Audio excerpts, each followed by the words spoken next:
The invitation arrived in an unmarked envelope, slipped beneath the doors of the chosen few. It was never delivered through traditional means, never signed. Just a thick, cream-colored card with 3 words in embossed black ink: "The game begins." For those who received it, there was no hesitation. They knew what it meant. They knew what it offered. The society had no official name, no formal leadership, and no written rules. It existed in whispers, in knowing glances exchanged at exclusive galas and private auctions. The members were among the wealthiest in the country, men and women who had everything and yet, somehow, nothing. Their wealth had dulled the thrill of life. They had built empires, conquered industries, and exhausted every luxury the world had to offer. But they were bored.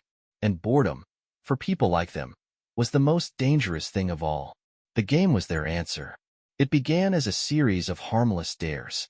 One of them, Philip Stinton, a shipping magnate with a taste for vintage cars, was the first to take on a challenge. He was instructed to spend an entire day in public dressed as a superhero, cape and all. He roamed the city, drawing stares and laughter, but never broke character. At the next gathering, the group erupted in applause. It was ridiculous, meaningless, but exhilarating. Another member, Evelyn Lancaster, the widow of an oil tycoon, was given a task: hand out money on the street, but with a twist. She had to act completely indifferent. No explanation, no reaction, simply pressing crisp bills into strangers' hands before walking away. The confusion, the disbelief, the raw, unfiltered human emotion. She described it as intoxicating. The challenges escalated. The absurd became thrilling. One man had to spend an entire afternoon working as a waiter at a cheap diner, experiencing life from the other side of the wealth divide.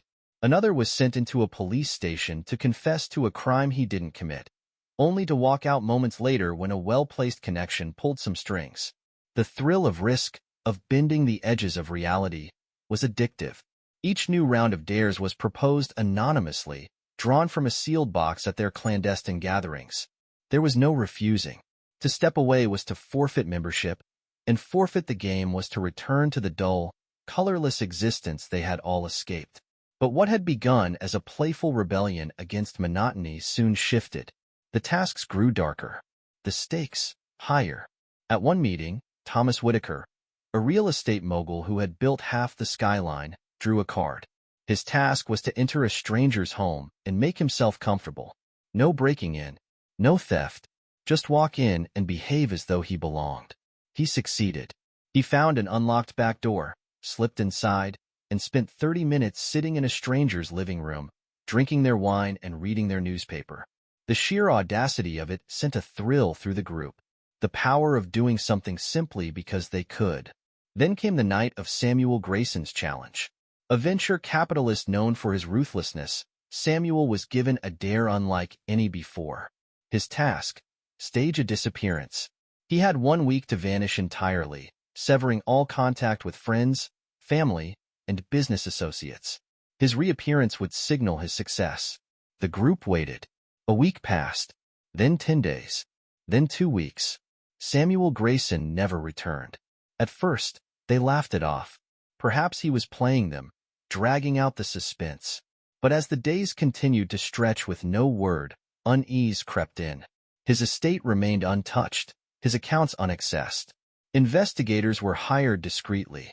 No sign of him. A cold realization settled over the group. The game had shifted.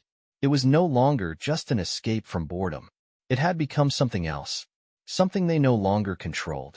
And yet, none of them walked away. The next invitation arrived, slipped beneath their doors. The game was not over. It had only just begun. The disappearance of Samuel Grayson should have been the end. It should have been the moment they stepped back, looked at what they had created, and put a stop to it. But instead, it became fuel for something even more dangerous. Fear crept in, but it was not enough to stop them. They had spent too long chasing the rush, too long living on the edges of rules and reality. And perhaps, beneath it all, there was something else, something none of them dared to say out loud. They were curious. What had happened to Samuel? Had he disappeared by choice? Had he orchestrated something elaborate, a final trick to outplay them all? Or had the game swallowed him whole? The invitations arrived again, as they always did. And like before, they came with instructions. At the next gathering, the group was quieter than usual, the usual excitement dulled by the lingering absence of their missing member. But the box was still there, sitting at the center of the dimly lit room, waiting. One by one, they drew their tasks. Philip Stinton's was the first to be read aloud. His challenge: follow a stranger for 24 hours. No interaction, no revealing himself, simply observe. It seemed easy enough, almost too easy. The next belonged to Evelyn Lancaster. Her task was more unsettling. She had to send an anonymous letter to someone she knew, someone close, and in it, she had to confess to a crime she never committed. The details were up to her, but the confession had to be real enough to leave an impact. The group shifted in their seats, uneasy but unwilling to stop. They were too far in. As the night went on, the dares grew stranger. One member was ordered to steal an item from a close friend without being caught. Another was told to place an unmarked key in a random mailbox. The randomness of it all made the game feel like something alive, twisting in unpredictable ways. And then came Thomas Whitaker's challenge. He read his cards slowly, his expression unreadable. His task: break into a hospital. No further instructions. No specific goal. Just get in. The room was silent for a long moment, each person trying to gauge whether this was finally too far. But Thomas only smiled. They played the game because they could, because it set them apart from the ordinary, from the predictable. He would not be the one to back down. And so, the game continued. Philip Stinton chose his target carefully, a man in his late 50s, dressed in a well-tailored but slightly wrinkled suit, stepping out of a mid-range restaurant downtown. There was nothing particularly notable about him, and that was why Philip picked him. He followed at a distance, observing the way the man hesitated before getting into his car, how he checked his phone multiple times but never made a call. There was something in his posture, an invisible weight. By midnight, Philip was parked outside a modest suburban house, watching as the man sat in his car for nearly 30 minutes before finally stepping inside. The lights stayed off. No movement at the windows. Philip felt something unexpected: guilt. He had never thought about the lives of ordinary people before, had never noticed their struggles or their quiet moments of pain. But now, he was seeing it up close, and he wasn't sure he liked it. Evelyn Lancaster agonized over her letter. The challenge had seemed simple at first. A letter, a false confession. But as she sat in her dimly lit study, pen poised over thick stationery, she realized how much power words could have. She wrote carefully, shaping a story that was just believable enough to unsettle. It was an admission of guilt. She wrote of an accident years ago, of a hit and run that had never been solved. She described the guilt she had supposedly carried, the sleepless nights, the fear of being found out. Then, without signing her name, she sealed the envelope and addressed it to her nephew, a young lawyer who had always been too curious for his own good. The moment the letter left her hands, she regretted it. But the game did not allow second thoughts. Thomas Whitaker approached his challenge methodically. A hospital was not like a house. It was not simply a matter of slipping in unnoticed. Cameras, security guards, locked wards. It was a puzzle, and he intended to solve it. He spent 2 days observing. He noted the shifts of the security staff, the rotation of nurses, the cleaning crews that slipped in and out of restricted areas without much scrutiny. On the third night, dressed in plain scrubs he had purchased online, he walked through the main entrance as if he belonged. No one questioned him. Once inside, he took his time. He moved through the halls, nodding to staff, carrying an empty clipboard as though he had a purpose. He stepped into an unoccupied patient room and stood in the darkness, listening to the beeping machines, the distant murmur of voices. There was no reason for him to be there, no goal to accomplish. But the knowledge that he was somewhere he wasn't supposed to be, that alone was enough. And then, as he prepared to leave, he saw something. A man, thin, pale, lying unconscious in a bed near the far end of the ward. His face was familiar, but it took Thomas a moment to place him. Samuel Grayson. A jolt of shock ran through him. He was here, alive, but unconscious, hooked to machines, a hospital ID band around his wrist. Thomas felt the first real pulse of fear since the game had begun. Samuel had vanished, and now he had reappeared, but not on his own terms. Someone had put him here. Someone had taken the game further than any of them had realized. Thomas slipped back into the hallway, keeping his expression neutral as he walked toward the exit. The game had changed, and now it was no longer just about playing. It was about surviving. Thomas Whitaker did not return home that night. He drove aimlessly through the city, his mind racing. The image of Samuel Grayson lying in that hospital bed refused to leave him. The man had been missing for weeks. The police had found nothing. And yet, there he was, alive but comatose, hidden in plain sight. The game had done this. But how? And more importantly, who? The next meeting was already scheduled, but Thomas had no intention of waiting. He needed answers now, but he couldn't go to the police, not without implicating himself and the others. He needed to be careful. He needed proof. By morning, he had a plan. He called in favors, reaching out to contacts who specialized in quiet investigations. He sent discreet inquiries to hospital staff, searching for any records of Samuel's admission. The results were unsettling. There was no official record of Samuel Grayson being admitted. No name in the system, no paperwork. The bed he occupied was assigned to an anonymous patient, brought in under unclear circumstances. Whoever had placed him there had done so deliberately. Off the books, hidden from prying eyes. Someone in their group had done this. Someone had taken the game beyond its limits. The implications clawed at him. If Samuel had been a target, that meant anyone could be next. The thought unsettled him in a way he had not felt in years. The game had always been about control, about bending reality for amusement. But now, someone else was pulling the strings. Meanwhile, Philip Stinton could not shake the lingering unease from his challenge. He had spent 24 hours shadowing a stranger, but instead of excitement, he had felt something else, disgust. The game had always been about power, about testing limits, but this was different. He had invaded a man's life for no reason other than amusement. For the first time since joining the society, Philip considered walking away. But then, an envelope arrived beneath his door. Inside was a single Polaroid, a photo of him, sitting in his car the night of his challenge, watching the man's house. Someone had been watching him. Philip's blood ran cold. The game had never worked like this before. They had always been the ones pulling the strings. But now, someone was playing with them. His mind raced. Who else had been watched?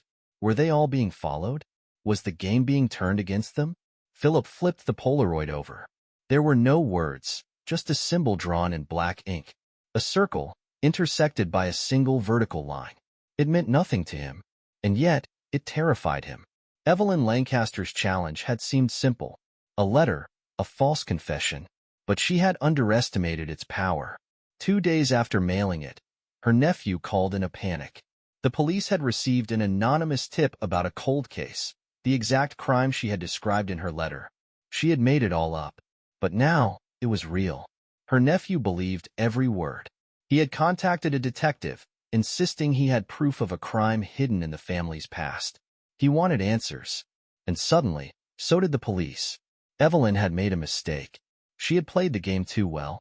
She sat in her study, staring at the expensive stationery she had used, at the ink that had dried so neatly on the page. It was absurd, really. A lie she had written on a whim had become something else, something living and growing beyond her control. A call from her lawyer confirmed her worst fear. The detective assigned to the case was taking it seriously. He wanted to meet. He had questions. Evelyn felt something she had not felt in decades. Powerless. She had spent her life among the elite, shielded by wealth and influence. And yet, with a few careless words, she had created a ghost that now threatened to unravel her entire existence. She considered calling the society, telling them what had happened, but something stopped her. A single thought. What if this wasn't an accident? What if someone in the game had tipped off the police? What if her challenge had never been random at all? At the next gathering, the mood had shifted. The members of the society arrived as they always did, dressed in designer suits and cocktail dresses, sipping aged whiskey in the dimly lit room. But something had changed. They all felt it. Philip kept his Polaroid tucked in his pocket, his fingers brushing against it absent-mindedly. Evelyn sat stiffly, her normally poised demeanor betraying a rare nervousness. Thomas was quiet, observing, waiting. The box sat at the center of the table, as it always did. But this time, no one reached for it. No one wanted to be the first to draw a card. It was Thomas who finally spoke, breaking the unspoken rule of silence. He described what he had found: the hospital, the missing records, the undeniable truth that Samuel Grayson had not vanished by accident. A chill spread through the room. If Samuel had not disappeared by choice, then someone had done it to him. Evelyn's hands trembled as she took a slow sip of her drink. Philip clenched his jaw, the Polaroid burning against his skin. The game had changed, and none of them were in control anymore. And then, as if on cue, the doors to the room swung open. A masked figure stood in the doorway. Not a waiter, not staff, someone else. Someone they did not invite. A stranger, wearing a simple black mask, staring at them in silence. The room fell into complete stillness. The masked figure did not speak. He simply stepped forward and tossed a single envelope onto the table. Then, without a word, he turned and walked away. The doors closed. The members of the society remained frozen, the air thick with something they had never felt before: dread. Thomas reached forward, hand steady, and opened the envelope.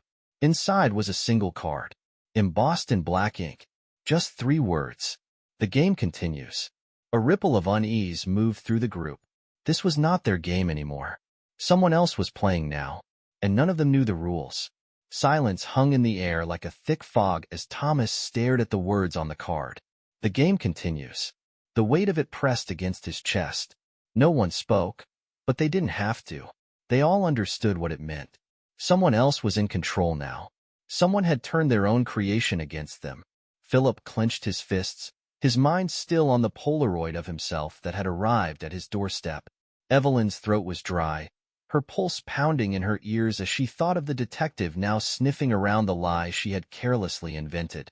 And Thomas, who had seen Samuel Grayson lying in that hospital bed, motionless, felt a creeping sense of dread coil around him.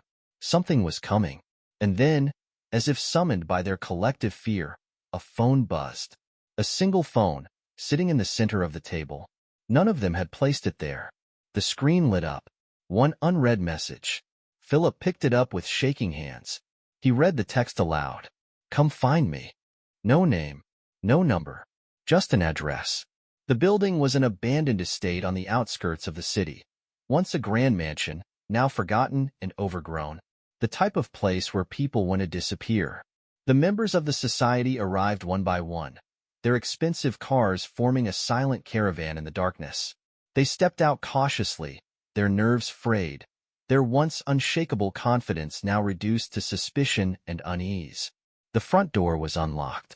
Inside, the air was stale, thick with dust and the scent of decay. Faded portraits stared down at them as they walked through the dimly lit halls. Then, at the far end of a long corridor, they saw it. A single wooden chair.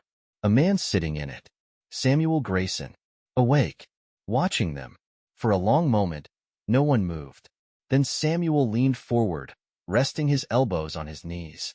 His gaze swept over the group, studying their faces, the fear in their eyes. "You've gone far enough," he finally said. His voice was calm, but the weight of it sent a shiver through them. Samuel had always been the strategist, the one who calculated every move before making it. But they had all believed he had been taken by the game, lost like some tragic casualty of their twisted entertainment. The truth was far worse. He had been playing them. He had set the rules in motion, led them to believe something sinister was at work, and then watched as they unraveled. The tasks, the stranger Philip had followed, the false confession Evelyn had written, the paranoia Thomas had felt, all of it had been carefully orchestrated. A test, not to see how far they could go, but to see when they would finally stop. Evelyn was the first to speak, her voice barely above a whisper. "Why?" Samuel's expression was unreadable. "Because I needed you to see," he said, "to see what we became." He leaned back in his chair, his gaze sharp and unrelenting. "We started the game because we were bored. Because we thought we were above the rules. We pushed boundaries, played with people's lives, told ourselves it was just a thrill. His voice hardened. But what happens when the thrill isn't enough? When the risks aren't enough? You keep going. You go further. You push past the point where you should stop. The words hit them like a blow. You think you were being played, Samuel continued. But I only followed the rules we created. You were given choices, and every single time, you chose wrong. The truth settled over them, suffocating in its finality. The game had never spiraled out of their control. They had. Philip swallowed hard, the Polaroid burning in his pocket. He had been so sure someone was watching him. But of course, that had been Samuel's plan all along. To make him feel what it was like to be powerless. Evelyn thought of the detective investigating her false confession. The lie she had written without a second thought. One that had nearly destroyed her life. She had been so wrapped up in the excitement that she hadn't considered the consequences. Until it was too late. And Thomas, who had broken into a hospital, had trespassed into someone else's world, never questioning why he felt entitled to do it. Samuel had forced them to look in the mirror. And they didn't like what they saw. Slowly, Samuel stood. "I'm done," he said. It was not a request. It was a declaration. "I will not play anymore. And neither should you." He stepped past them, his presence commanding, final. They watched as he walked toward the entrance, toward freedom. And then, just before he reached the door, he stopped. He turned back, looking at each of them, one last time. The game only ends when you decide to stop playing. Then, without another word, he left. No one spoke as they stood in that empty mansion, surrounded by the wreckage of their own creation. The game had consumed them, but now, for the first time, they had a choice. Continue, or walk away. The silence stretched on. Then, one by one, they turned and followed Samuel Grayson out the door, leaving the game behind. Forever.